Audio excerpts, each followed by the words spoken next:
Assalamu aleykum İsmail müəllim. Allah sizə bərəkət versin. Sual belədir ki, şəfa və dəva bunların arasındakı fərq nədir? Bismillahirrahmanirrahim. Elhamdülillahi Rabbil alemin. Salatu və selamu ala Resulillahi və ala alihi və sahbihi ecma'in. Əmmə bə'd.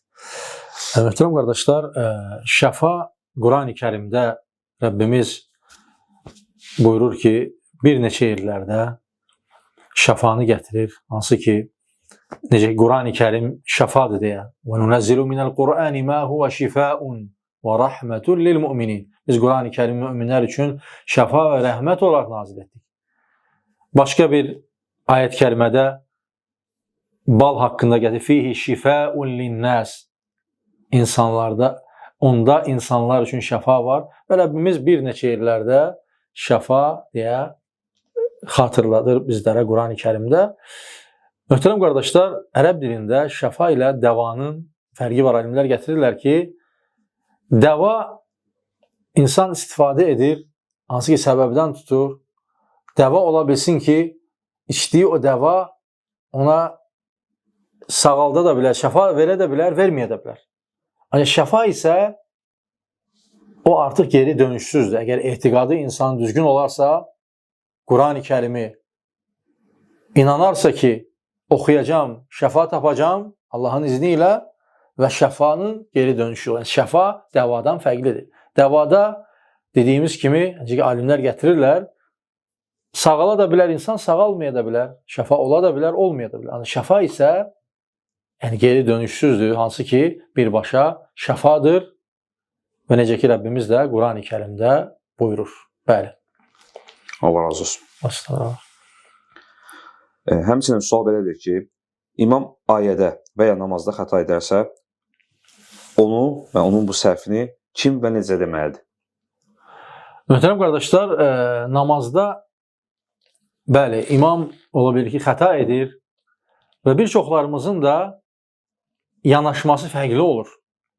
Və bu çox görürsən ki, məscidlərdə təlaş yaradır. Bəzən imam xəta edir, məscidin o başından, sağından, solundan görürsən insanlar səslərini qaldırırlar və beləliklə məsciddə xoşa gəlməz bir mənzərə yaranır.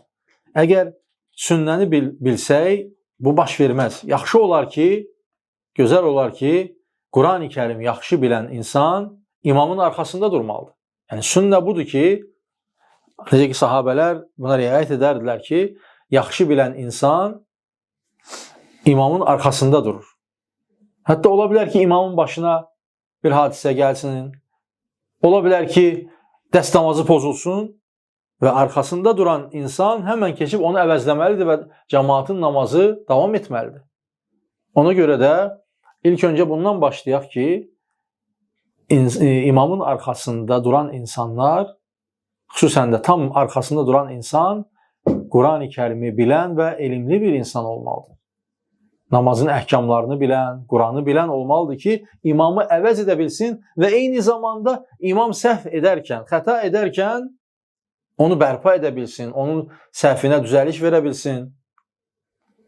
O baxımdan yaxşı olar ki, imamın ta arxasında duran insanlar onun səhvini, xətasını düzəltsinlər gözəl şəkildə və beləliklə əfzəl olan da odur. Bəli.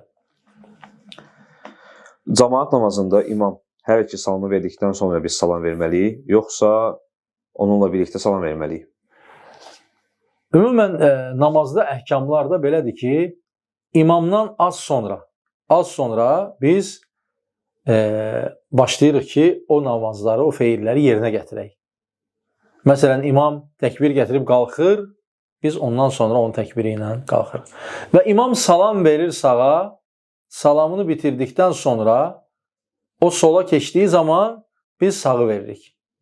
Yəni imamdan bir addım deyək ki, sonra başlayırıq ki, yəni imamı keçməmək, yəni həm eyni zamanda imamla bərabər etməməliyik. Yəni imamdan sonra olmalıdır. Və salam da həmçinin imam sağa verir, bitirdikdən sonra biz başlayırıq sağa verməyə. Bəli. Mən görürəm ki, camaat namazında imamın rüküyə getməyinə az qalıb. Namaza qoşulmaq üçün qaça bilərəmmi? Möhtərəm qardaşlar, namazın bitirməsinə az qalıb. Elə xatırlayır sualda. Bəli. Namazın bitməsinə az qalıb. Yox, rüküyə getməyinə. Rüküyə getməyinə az qalıb və istəyir ki, insan getsin, namaza çatsın. Bilirik ki, rüküyə çatarsaq, namazımız səhihdir. Bəli. Əgər imam qalxmadan, imam yerindən qalxmadan, təkbir gətirmədən, məmun, arxadan gələn insan rüküyə çatarsa, artıq onun namazı hər birimiz bilir ki, səhihdir.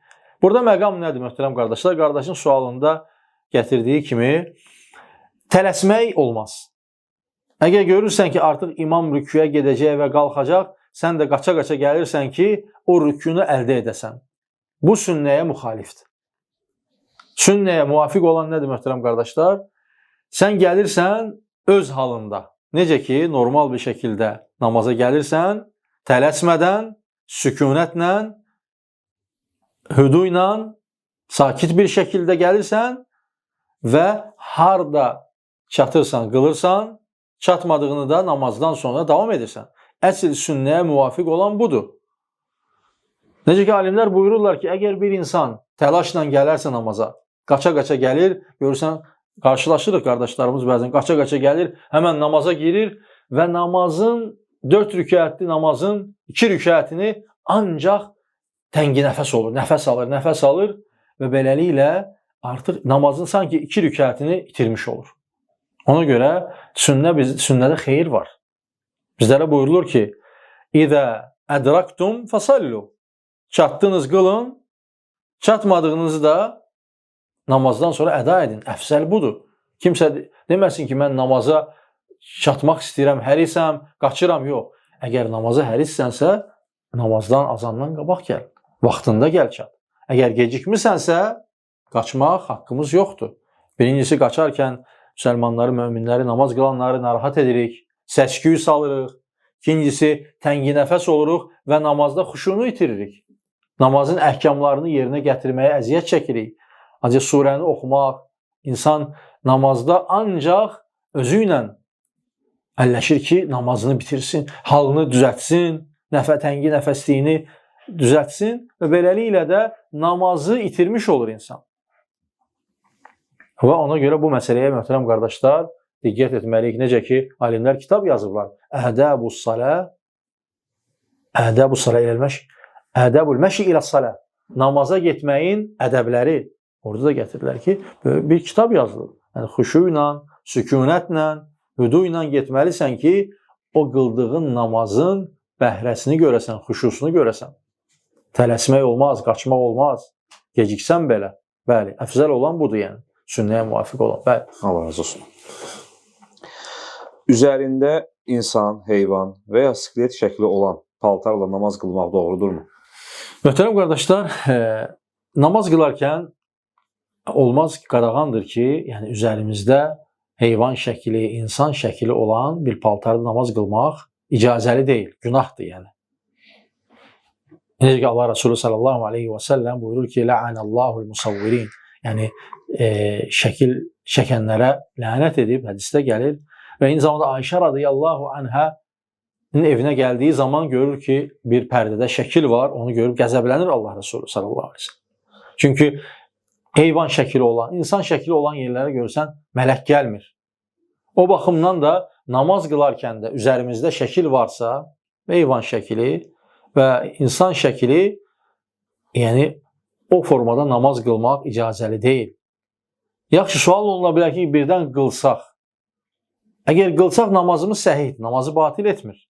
Ancaq günah qazanırıq. Namaz səhihdir, ancaq günah qazanmış oluruq. Bəli. Namaz qılarkən hər hansısa bir təhlükə gördükdə nə etməliyik? Namaz qılarkən, möhtərəm qardaşlar, hər hansısa bir təhlükə görərsək, əgər o təhlükə həqiqətən də insanın həyatı üçün təhlükədirsə və ciddidirsə, o zaman müstəhəbdir ki, əfsəldir ki, o təhlükədən qaçasan. Hətta fərz namazında olsan belə. Necə ki, Allah subhanahu wa ta'ala buyurur ki, Quran-ı Kərim وَلَا تُلْقُوا بِأَيْدِكُمْ إِلَى التَّهْلُكَةِ. Bir neçə ayət kəlmədə gəlir. Yəni, nəfsinizi və əllərinizlə təhlükəyə atmayın, özünüzü təhlükəyə atmayın. Və insan namaz qılarkən və hər bir halda insan təhlükə olan məqamda o təhlükədən qaçmalıdır. Xüsusən də onun həyatına bir zərər varsa orada. Deyək ki, məsələn, görürsən, üzərinə bir şey gəlir, namaz içindəsən. Həmən çəkinməlisən namazdan. İnsan deyir ki, mən duracam, yox, səbr edəcəm, yox, belə bir qayda yoxdur.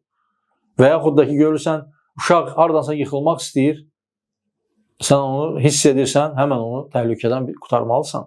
Hətta fərz namazında olsan belə. Ona görə bunları qarışdırmayaq. Bəzən görürsən, insanlar deyir ki, yox, namazı bitirməliyəm, səbr etməliyəm. Bəli, namaz mühümdür. Namaz rükündür, fərzdir. Ancaq o təhlükə gəldiyi zaman fərz namazdan belə uzaqlaşmalısan ki, sonra namazını əda edəsən. Bəli, səhih olan budur inşallah.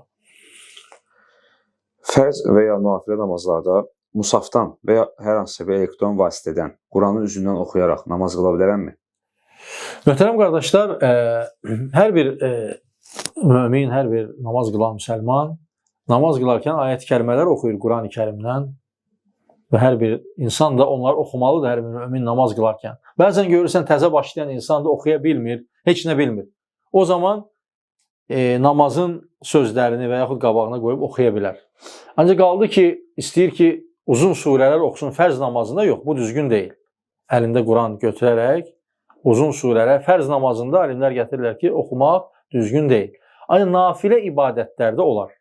İlk təravih namazında, gecə namazında insan uzun uzadı, istəyir ki, namaz qılsın və uzun surələr bilmir. Əlində götürüb oxuya bilər.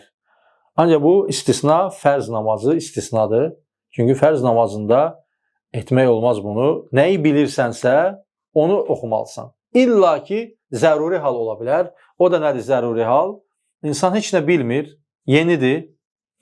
Öyrənmək babından, yəni qısa müddətdə, yəni öyrənənə qədər oxuya bilər, bəli. Səsli namazı. Necə ki, üzr istəyirəm, bir məqamı da çatdırım. Sual oluna bilər ki, nəyə görə fərz namazından sünnəni ayırdınız? Çünki bilirik ki, fərz namazların bunlar fərzdir, xüsusiyyəti var. Necə ki, fərz namazını oturub qıla bilmərik. Ancaq nafiləni oturub qıla bilərik. Hətta savabı az olur nafilə namazı. Ancaq fərz namazını oturub qıla bilmərik. Heç bir halda illa ki, zərurət olarsa. Xəstədir və yaxud təyyarədədir, maşındadır, düşə bilmir, elə bir hallar var zərur. Onun üçün fərz namazlarının öz əhkamları var. Onlara riayət eləməliyik, bəli. Ancaq nafilə namazlarda isə bəli, oturub namaz qılırsan, hətta bunlar əlavə ibadətlərdir. Onlar orada Quran-ı Kərimi uzun surələr oxuya bilərsən baxaraqdan, bu formada oxuya bilirsən, bəli. Mən üzr istəyirəm, heç bir səbəb olmadan oturub qılmaq olar nafilə namazı? Nafilə namazı heç bir səbəb olmadan oturub qıla bilərsən, ancaq hədisdə gəlir ki, 50 savabını, deyək ki, 100-dən 50 savabını qazanırsan. Yəni, savabın yarısını qazanırsan. Bəli. Səssiz namazı səssiz qıldım. Bu halda nə etməliyəm? Səssiz namazı, möhtərəm qardaşlar, səsli namazı səssiz qılarsaq, heç bir şey üzərimizə gərəkmir. Çünki səsli oxumaq namazlarda, onlar sünnədir, müstəhəb əməllərdir. Yəni, əfzəl olan odur ki, səsli namazları, bəli, səsli oxumalıq, məğribdir, işadır, cümə namazıdır, sübh namazıdır. Ancaq birdən insan da unutdu, oxumadı, səssiz oxudu, o zaman üzərinə heç nə gərəkmir və namazı da səhihdir, bəli.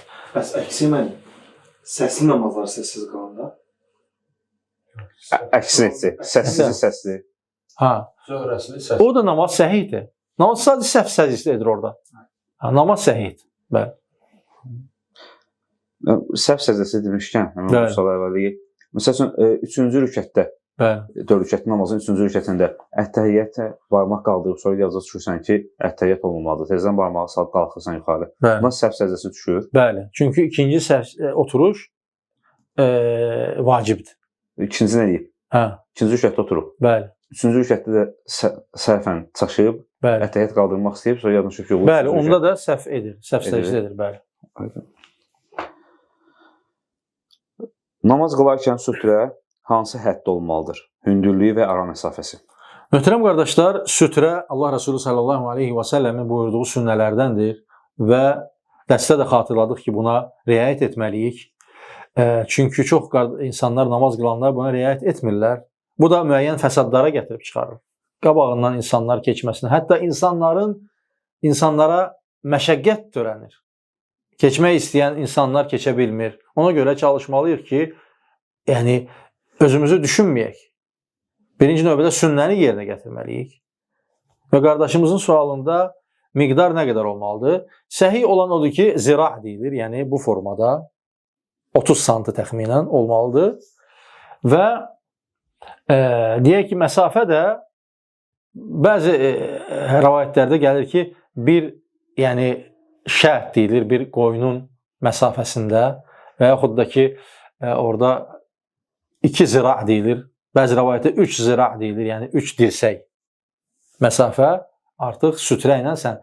Yəni səhih olan odur ki, 2 və yaxud 3 dirsək olarsa artıq səndən sütrə arasındakı məsafə və sütrənin özü də bir dirsək kifayət edir. Bəli. Yəni orada məsafə insan deyəndə ayaqlarıyla sütrə arası yoxsa səcdə etdiyi yerlə sütrə arasında? Yox, özü dayandığı yerlə sütrə arasında. Allah razı olsun. Bir namazda 2 və daha artıq və yaxud da daha artıq xəta etsəm, neçə dəfə səhv səcdəsi etməliyəm? Bir dəfə. Əgər bir insan namazda bir neçə dəfə deyək ki, səhv edirsə, təbii ki, batil etməyən səhvlərdirsə, vacibatları tərk edibsə, onda bir dəfə səhv səcdəsi etmək kifayətdir. Bəli. Əgər yanımda kompas və ya telefon yoxdursa, qibləni necə təyin edə bilərəm? Möhtərəm qardaşlar, qibləni təyin etmək, qibləyə doğru qılmaq deyildi ki, namazın nələrindəndir? Şərtlərindəndir. Əgər qibləyə yönəlməsək namazımız səhih olmur və sualda da buyuruldu ki, necə təyin edək? Və alimlər də gətirirlər ki, bugünkü gün üçün götürsək, müasir, yəni təyin edilən cihazlarla icazəlidir ki, ondan təyin edək. Necə ki, onlar da düzgün, hardasa düzgün göstərir. Yəni, çoxu halda düzgün göstərir və ikincisi, soruşmaqla. Deyək ki, o məscid, deyək ki, yaşadığın, getdiyin yerdə bilmirsən, orada olan insanlardan soruşursan, araşdırırsan və hər bir, deyək ki, səbəbi tutursan, müasir, telefonla olsun, kompasla olsun, bunlar heç biri yoxdursa, sualda da gəldiyi kimi, heç biri yoxdursa, bəzi insanlar, görürsən, günəşlə təyin edə bilirlər. Onu hər kəs bilmir. Bəzi insanlar, görürsən, xüsusən də köhnə insanlar, günəşlə, ayla qibləni təyin edirlər. Şərqdə dursan belə olur, Kəbə hansı istiqamətdədir. Bəzən də görürsən, günəşi ortaya salırlar və o istiqamətdə ortasında qılırlar. Sağ və solu götürürlər, gün batanla gün çıxanı. Onun ortasına doğru qılırlar. Yəni, belə gətirirlər bəzi mütəxəssislər. O baxımdan yəni, bizim üzərimizə düşən vasitələrdən, səbəblərdən götürürük.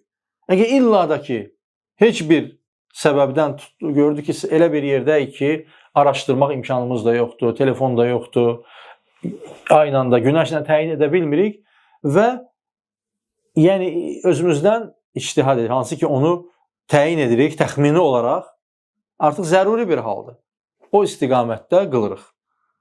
Çünki artıq zəruriyyət nədir? Zəruriyyət elə bir məqamdır ki, artıq heç bir nəyə əlin çatmır. O məqamda namazın getməsin deyə, batmasın deyə o istiqamətdə özünün təyin elədiyi bir istiqamət. Hansı ki, zənn edirsən ki, Kəbə, qiblə bu tərəfədir. Belə zənn edirsən, sənin zənnincə. Və heç bir vasitə də yoxdur, səbəb yoxdur, tuta bilmirsən. O zaman o istiqamətdə qılırsan və namaz da səhihdir inşallah. Bəli. Yeni namazı öyrənən adam əlindəki kağız və ya telefondakı videoya baxa-baxa namaz qıla bilərmi? Yeni öyrənən? Bəli. Bəli, yeni öyrənən insan, bəli, kağızla və yaxud da ki, hansısa bir vasitəni qarşısına qoyaraq namazı oxuyaraq qıla bilər. Çünki bu zəruri bir hal sayılır və bunu bəzən görürsən, insan vaxt çəkir. Namazın əhkamlarını, surələrini və orada deyilən sözləri öyrənmək üçün biraz vaxt çəkir, günlər çəkir. Namazı tərk etməməsi üçün, bəli, üzündən oxuyaraq qıla bilər. Namazda gülümsəmək namazı batil edirmi? Möhtərəm qardaşlar, namazda xəfif gülümsəmək, təbəssüm etmək namazı batil etmir. Əgər qəhqəhə olarsa, səsli gülmək olarsa, bəli, namaz batil olur. Necə ki, dəstə də xatırladıq ki, qəhqəhə ilə gülmək namazı pozur. Çünki nəyə görə? Çünki bilirik ki, kəlam, danışmaq namazı pozur. Qəhqəhə isə ondan daha şiddətlidir. Ancaq xəfif təbəssüm etmək namazı batil etmir. Ancaq yenə də bilməliyik ki, namaz gülmək, təbəssüm məqamı deyil. Onu da hər zaman mömin düşünməlidir, dərk eləməlidir namaza durarkən. Və əgər belə bir hal baş verərsə, bəli, təbəssüm namazı pozmur. Tövbə namazı necə qılınır? Möhtərəm qardaşlar, tövbə namazı, bəli, bəzi alimlər gətirirlər onu, tövbə namazını səhih görürlər. Tövbə namazı Əbu Bakr radiyallahu anhudan gəlir ki, tövbə namazı 2 rükət qılınır. Hansı ki, Allah Resulü sallallahu aleyhi və sələm buyurur ki, sizdən biriniz bir günah edərsəniz, etdinizsə 2 rükət namaz qılsın və bildiyimiz 2 rükət namaz qılır və onun arxasından da tövbə edir. Və sual olunur ki, bir çox hallarda biz mütləq tövbə namazı qılmalıyıqmı? Yox. Şərt deyil ki, tövbə namazı qılasan. Tövbəni belə də edə bilərsən. Tövbənin 4 şərti var. İxlasla etməlisən tövbəni Allah üçün, günahdan təmizlənməlisən, yəni o günahı tərk eləməlisən. Üçüncüsü isə etdiyin günaha peşman olmalısan. Dördüncüsü isə o günaha bir daha qayıtmamağa söz verməlisən. Əsl tövbə budur. Ancaq qaldı ki, kimsə namaz qılıb eləmək istəyirsə, bəli, bu da gəlib, sünnədə gəlib, bəli. Bu şəkildə adi bildiyimiz 2 rükət namazı qılır və tövbəsini edir. Bəli. Cəmaət namazında sonuncu təşəhhüdü oxuduqdan sonra dərhal şəhadət barmağımı endireyim, yoxsa imamın salamını gözləyim? Təşəhhüddə qaldırmaq, hansı ki, deyək ki, bu formada təşəhhüdü sabit saxlamaq və az hərəkət etdirmək, yəni bunlar varid olub, ancaq onun namaza heç bir xələl gətirmir. Yəni imamdan öncə, deyək ki, imamın salamına yaxın onu açmaq və yaxud da onu sona qədər təşəhhüd formasında saxla, hər bir halda o namaza heç bir xələl gətirmir. Namaz səhihdir, ancaq yaxşıdır ki, təşəhhüdü sona bitirənə qədər təşəhhüd formasında saxlayırsan və imam salam verdiyi məqamda bəli, aça bilərsən və yaxud saxlaya da bilərsən, hər bir halda ikisi də icazəlidir. Allah razı olsun. Allah sizdən də razı olsun, bununla kifayətlənək. Allah subhanahu wa ta'ala hər birimizi eşidib faydalanlarını etsin. Allah subhanahu wa ta'ala hər birimizi eşidib əməl etməyə müvəffəq etsin. Sallallahu aleyhi və səlləm alə nəbiyyina və həbibina Muhammed.